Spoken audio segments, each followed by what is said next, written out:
He left me for my best friend and took my dog. Said, "You'll be fine. You always land on your feet."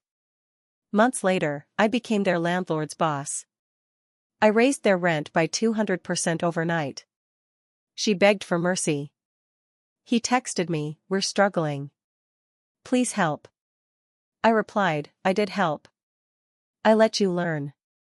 The next morning, they found an eviction notice with a photo of me holding my dog and the words, "I'm Rachel. I live in Columbus, Ohio. I'm 38. I'm not dramatic. I'm not out here trying to ruin lives for fun. But I believe in consequences." And this story? This one is about betrayal, survival, and quiet revenge. I was with Eric for 5 years. We lived together for the last 3. Nothing crazy fancy, we had a cozy 2-bedroom house in Clintonville. We weren't perfect, but I thought we were steady. We had routines. We took turns cooking. We shared a dog, my dog, Jasper, a golden retriever mix I adopted before I ever met Eric. That dog meant everything to me. My best friend since college was Hannah. We met at Ohio State. We'd been through everything together, roommates, study partners, drunk crying over trash boyfriends. I helped her get her first job out of school. She was like a sister. That's what made what they did so much worse. One Thursday in March, I got off work early. Picked up Eric's favorite tie and a bottle of wine. I remember thinking, we need a night in. I had no idea what I was walking into. When I opened the front door, I didn't hear TV or music. Just soft voices. I walked into the living room and saw Eric on the couch, with Hannah sitting on his lap, her arms around his neck. They both looked right at me. Didn't even jump. No guilt. No shame. Just, caught. I stood there with takeout in my hand and said, "What the hell is this?" Eric stood up slowly. Hannah didn't even move. He said, "Rachel, I know this is a shock, but we didn't mean for it to happen like this." I just blinked. I couldn't even form words. Then Eric had the audacity to say, "You'll be fine. You always land on your feet." He grabbed Jasper's leash off the hook. Jasper was already wagging his tail, happy to go for a walk. Eric clipped the leash on and looked at me like it was no big deal. "We're going to stay at Hannah's for a bit. You can keep the house. I just think this is what's best for everyone." They walked out with my dog. I dropped the food. I dropped the wine. I sank to the floor and cried so hard I thought I'd stop breathing. Over the next few days, I tried to get Jasper back. I called the police. Filed a report. But because Eric had been living with me and his name was on some of the vet paperwork, it became a civil issue. I'd never had him microchipped in my name, something I'll regret for the rest of my life. I blocked them both on everything. I told my boss I needed a week. I spent those days going through everything. Texts, receipts, old photos. Trying to find out how long this had been going on. It had been 8 months. While I was planning birthday parties and buying Christmas gifts, they were sneaking off. While I cried to Hannah about work stress, she was sleeping with my boyfriend. I didn't get even. Not then. I just got quiet. And I started building. I work in property management. At the time, I was an operations manager at a decent-sized firm. A few months after the breakup, we got acquired by a bigger company based in Chicago. As part of the restructure, I got promoted to regional portfolio director. That meant I had access to every rental property we owned or managed in Central Ohio. I saw addresses, names, payment history, lease dates. Guess who was renting a little 2-bedroom in Grandview through one of our subsidiary companies? Hannah and Eric. It hit me like a lightning bolt. There they were, under my jurisdiction. Living in a cheap unit with outdated appliances, an expired lease, and just barely making rent on time. I printed out their file. Took it home. Stared at it all weekend. The next Monday, I started checking local rent comparisons. Turns out, we were undercharging by a lot. Their unit had been grandfathered in at an old rate. But now that the lease was up, I could raise it. A lot. So I did. I raised it 200%. Not out of the blue, we called it a market correction. Technically, I had every legal right. 3 days after the notice went out, I got an email from Hannah. It was full of fake niceness. Hannah, hey Rachel. I know things between us are complicated. But I'm writing because we just got this lease renewal notice and it seems really high. Is there any chance we can talk about it? We're trying to rebuild and this has been hard on both of us. That same night, Eric texted me. Eric, Rachel. We're barely getting by. Please. We can't pay this much. Can you help us? I didn't answer right away. I waited until the weekend. Then I drove out to pick up Jasper from my parents' house. Yes, I got him back eventually through a long court battle and proof of ownership from adoption records. I snapped a photo on my porch, holding Jasper in my lap. Then I sent it to Eric. Text over the photo, I always land on my feet. The next day, they received a 30-day eviction notice.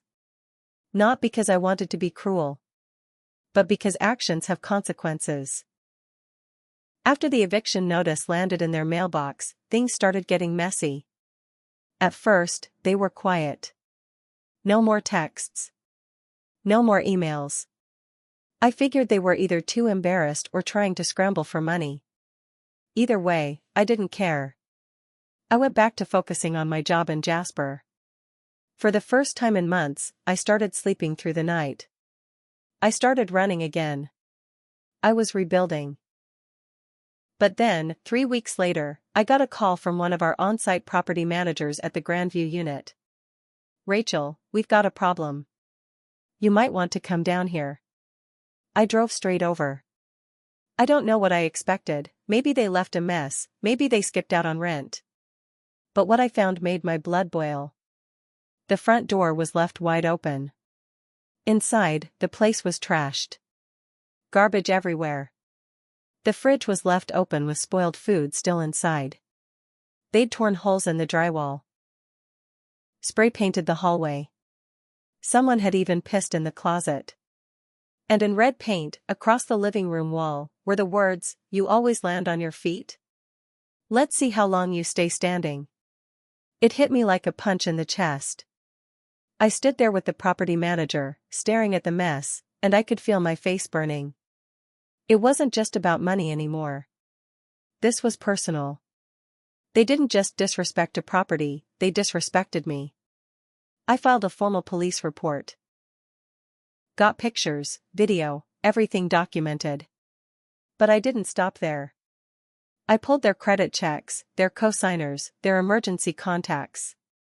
I wanted to know who helped them rent this place, because someone was going to be held responsible. Turns out, Hannah's name wasn't even on the lease. It was all in Eric's. She'd been living there unofficially, under the radar, to keep her name clean. That meant every bit of damage, every dollar owed, was on him. I sued him in small claims court for property damage, back rent, and legal fees. And I made sure the case got as much attention as possible. But the best part? The owner of the company I now worked for, the one who sat in our Chicago office, knew someone at the local paper. When word got out about a revenge story involving a cheating ex, a stolen dog, and a massive rent hike, he pitched it to them as a human interest piece. Of course, we didn't name names. We kept it vague. But anyone who knew us could put 2 and 2 together. Eric and Hannah didn't just get evicted. They got publicly humiliated. A few weeks later, I ran into someone I hadn't seen in years, Julie, a mutual friend from college. She was quiet at first, then leaned in and said, "Is it true? Did you really kick them out and wreck his credit?" I just smiled. No comment. She laughed. "You always were the quiet one. Who knew you had that in you?" I didn't answer. Because she was right. I was the quiet one.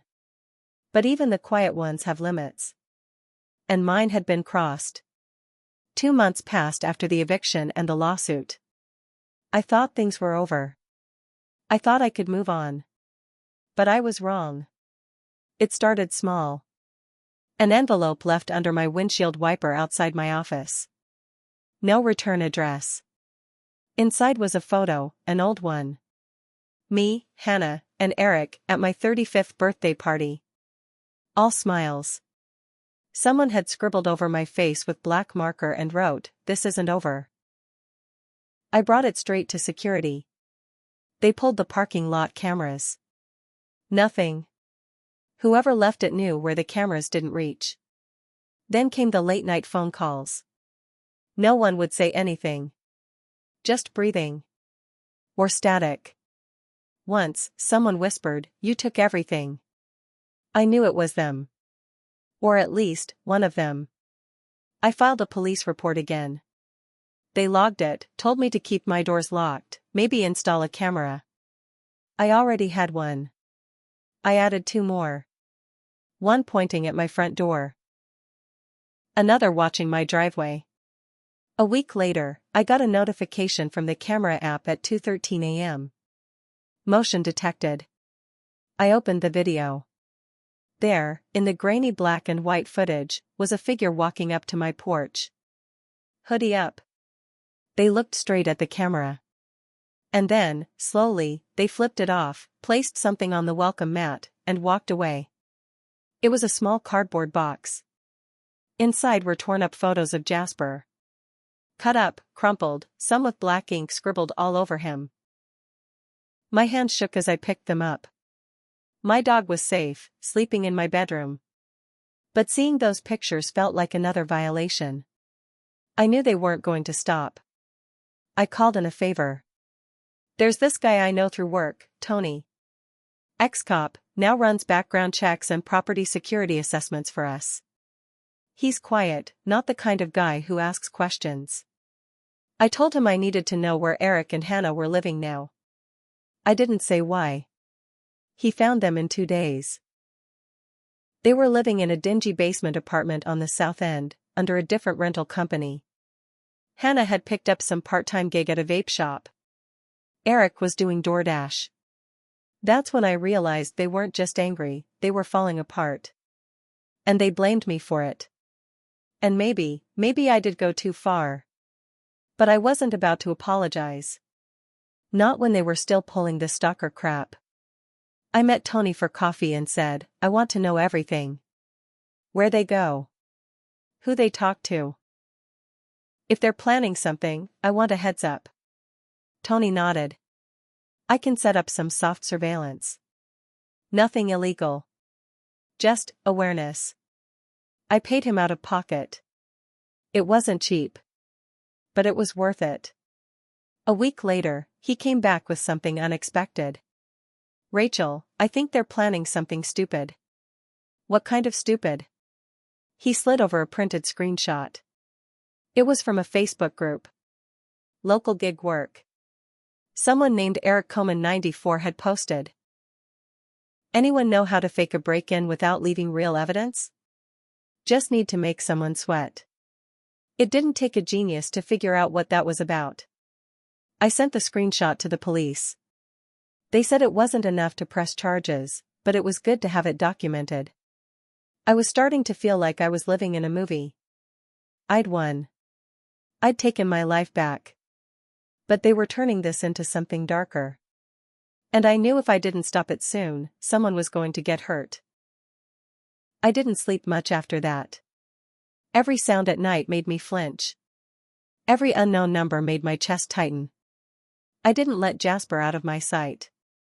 I even started carrying pepper spray in my coat pocket.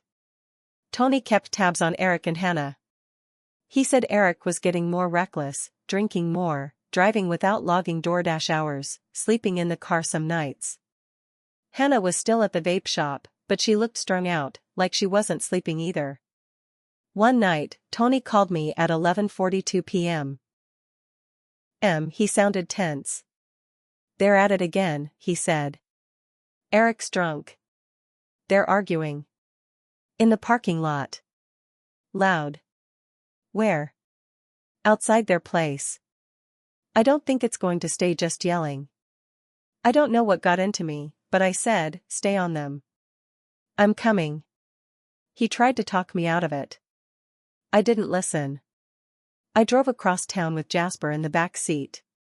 He was whining the whole ride. I pulled up about a block away and walked the rest. Tony met me at the corner. You sure about this? He asked. I nodded. I just want to see it. We kept a distance, behind a row of hedges across the street. Eric was pacing. Shirtless. Screaming at Hannah. She was sitting on the curb, head in her hands.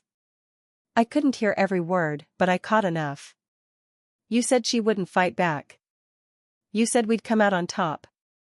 Hannah said nothing. She took my life. She took my job. She took my *****ing dog. That's when it happened. Eric stormed off. Disappeared around the corner of the building. Tony's voice was low. He's heading out back. Could be circling around. I had a bad feeling. I told Tony to wait there and ran back to my car.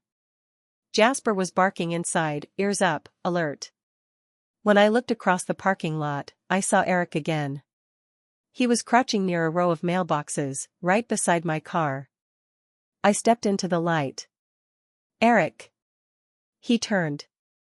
His eyes were bloodshot. Face pale. He looked like a ghost of himself. He slurred. You don't get to show up here. You don't get to watch us fall apart. I stood still. I didn't ruin your life, I said. You ruined mine. And then you pissed on it like it was yours to break. He stepped forward. I didn't flinch. You want to hit me, Eric? Go ahead. Let it be in front of your ex-cop neighbor and the camera behind you. He stopped. And then, something in him cracked. He dropped to his knees, right there on the asphalt, and started crying. Loud, ugly sobs. I have nothing, he said. You took everything. I crouched down, not out of sympathy, but to make sure he looked me in the eye. No, I said. I gave you a lesson. You said I'd land on my feet. I did. You, on the other hand, you burned your own parachute.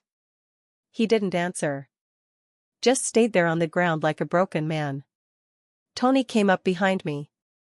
You done? Yeah, I said. I'm done. I never pressed charges for the mailbox stunt. I figured him falling apart in front of a witness was enough.